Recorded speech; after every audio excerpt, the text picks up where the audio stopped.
আমরা এমন একটি বাংলাদেশ চাই যেই দেশে লেখাপড়া করে যুবকেরা তারা বেকারত্বের অভিশাপে আত্মহত্যা করবে না, এমন একটা বাংলাদেশ। তাদের হাতে নিষ্কর্মা নিষ্ফল একটা কাগজের টুকরা সার্টিফিকেট হিসেবে তুলে দেওয়া হবে না, বরঞ্চ তার শিক্ষার পাঠ চুকানোর সাথে সাথে তার হাতে কাজ তুলে দেওয়া হবে।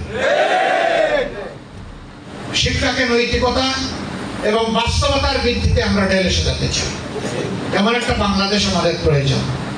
এমন বাংলাদেশ প্রয়োজন যেখানে মসজিদ, মন্দির, মঠ, প্যাগোডা কিংবা চার্চ পুরোটাই পাহারা দেওয়ার দরকার পড়বে। মিলেমিশে আমাদের সুন্দর বাগানে আমরা থাকবো। যার যার কাজ, যার যার ধর্ম, সে তার রুচি এবং তার চিন্তা অনুযায়ী সে আদায় করবে, সেখানে কেউ হস্তক্ষেপ করার দুঃসাহস দেখাবে না। সেই বাংলাদেশটি আমরা চাই। তার কোনো প্রমাণ আছে কিনা? অবশ্যই আছে, অবশ্যই আছে। এই দেশে এই যে সম্প্রতি চট্টগ্রাম আদালতে একজন আইনজীবীকে কিছু উগ্র গোষ্ঠী হত্যা করলো, তারা চেয়েছিল এর মাধ্যমে বাংলাদেশকে তপ্ত একটা শ্মশানে পরিণত করবে। ফুটতে থাকবে বাংলাদেশ, জ্বলতে থাকবে বাংলাদেশ, ভুলে খেলা হবে রক্তের। কিন্তু আলহামদুলিল্লাহ এদেশের দায়িত্বশীল মানুষ, বিশেষ করে মুসলমানরা, শত্রুদের পাতানো ফাঁদে পা দেয় নাই, কারো একটা লুম ধরেও কান মারে না। আমরা আমাদের সহকর্মীদেরকে বলেছিলাম, আমরা ধৈর্য ধরেছি অতীতে, ধৈর্য ধরবো এখন, ধৈর্য ধরবো আগামীতে ইনশাআল্লাহ।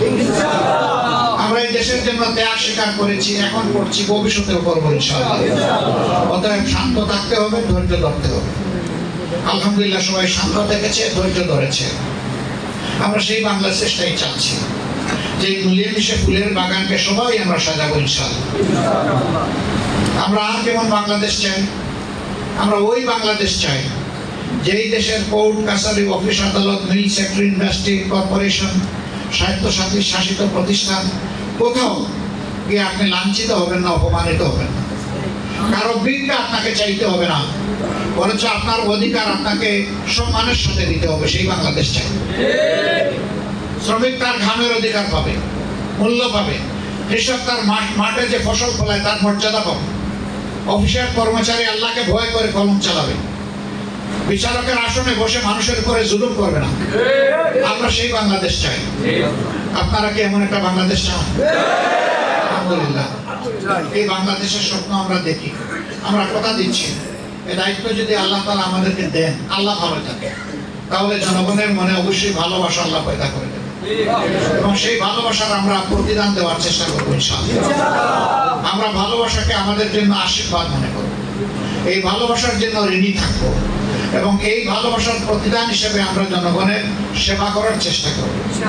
আমাদের সহকর্মীদেরকে ক্লিয়ার মেসেজ দেওয়া আছে, দায়িত্ব নেওয়ার আগে আপনার যে সম্পদ ছিল, দায়িত্ব পাওয়ার পরে তার সেই সম্পদের জন্য এক আনা বৃদ্ধি না পায়, সংগঠন আপনার সম্পদের দিকে তীর্যক দৃষ্টি রাখবে।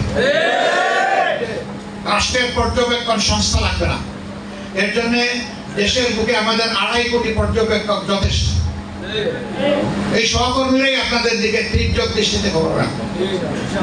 আল্লাহকেও ভয় করবেন, দেশের মানুষকে আপনারা সম্মান করবেন, সেইভাবে দেশ চালাতে হবে। এই দেশ গড়ার জন্য আপনারা কি একটা স্বপ্নের বাংলাদেশ সাজাতে চান?